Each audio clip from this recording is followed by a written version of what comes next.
most of the people have been asking me, like, how long do you think that we should give time to our online business?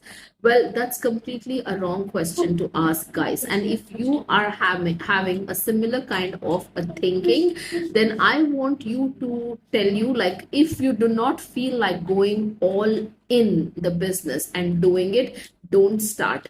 The reason is because when you already have this double mind, or like, how long should I give for this? Well, have you ever asked yourself, like, how long should I give in my relationship? I'm going to get married and I'm going to see for 3 months, 6 months, 1 year. If I'm not able to adjust with my wife or my husband, I'm going to get divorced. Do you start with that intention? No, right? So treat your business like a part of your life. That's something which is going to make you money. And when you start learning to do the right way, you will start getting the results as well. But if you're already going into something with an intention of how long should I give this, and if this doesn't work, what is my plan B, you have already failed. All right, trust me, it is more likely like you're working on a plan B, so you're not able to execute the plan A because you're not 100% all in. So go all in, learn what it takes,